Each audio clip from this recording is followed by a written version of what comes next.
regardless of the later Christian influence, whether that supplanted those pagan roots, whatever happened there, you still have some very clear pagan precedent here. So what should we do? Oftentimes the narrative is that All Hallows Eve or All Saints Day or All Souls Day was used to supplant a druid or a pagan holiday in order to be an evangelistic tool, in order to redeem those days. And obviously, as Derek just pointed out, it's far more murky than that. It's not necessarily an obvious thing. We still have to deal with the fact that here we are today, and Halloween is not necessarily does not have any necessarily religious significance to it. For some, it might.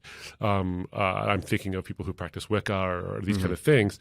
But for the most part, it's more of a cultural thing. So with that in mind, how should Christians be thinking about Halloween?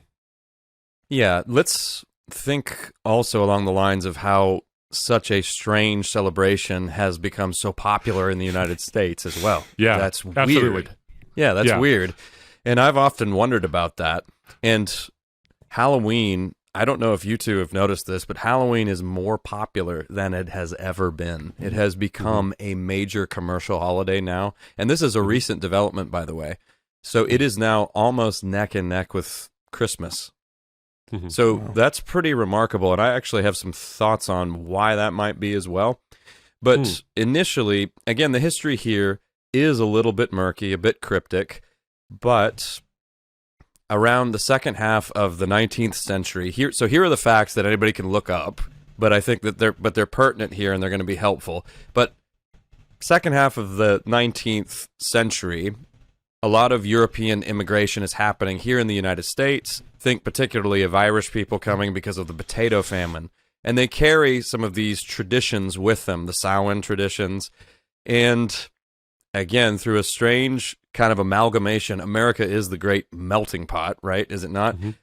This strange amalgamation happens, and you get this Halloween celebration. Trick-or-treating comes from this mixing, by the way. This is where trick-or-treating emerges.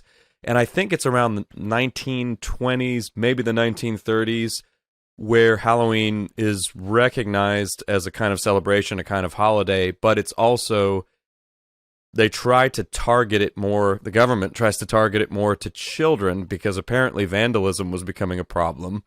And so in order to sort of contain some of the, potentially chaotic energies that these sorts of celebrations can unleash, and they do, and that's actually that's also an item of interest here. They, try to make this mainly a children's holiday. How should Christians think about this? All right, so enough of what we've said is, we've said enough to raise some probably red flags for some folks, for sure. Yeah. Regardless of the later Christian influence, whether that supplanted those pagan roots, whatever happened there, you still have some very clear pagan precedent here. So what should we do? So I think the first rule of thumb is always the question, does this form of cultural engagement violate my conscience?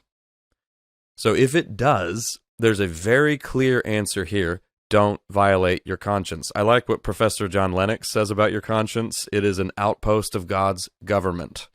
So it's a very important and good idea not to violate your conscience. Now, that's a very Lennox thing to say. Isn't it? It's great. It's really powerful. Now, I mean, there's not a neat answer here, though, because there are going to be different thresholds. And I know, Abdu, you want to bring in Paul here, and so we'll talk about Paul some more as we go forward. We'll have some specific references. But why does Paul waste so much, what seems to be wasting so much ink on the subject of meat sacrifice to idols, for instance? Yeah. He spends a lot of time talking about how we use our Christian freedom in various ways. And he makes it clear that for some people, eating that meat will leave their conscience untroubled. They're fine. They know a degree of freedom in Christ to where that just does not trouble them. They know this is just meat. But for others, it's hard to break that hold of that former way of life, and he points out that it's very important not to push people into places where their conscience is violated. And he's perfectly willing to forego eating meats in order to help people out around him and not subject them to temptation. So something similar is happening here. I think it's perfectly possible for Christians to take their children trick-or-treating and to do so with a clear conscience.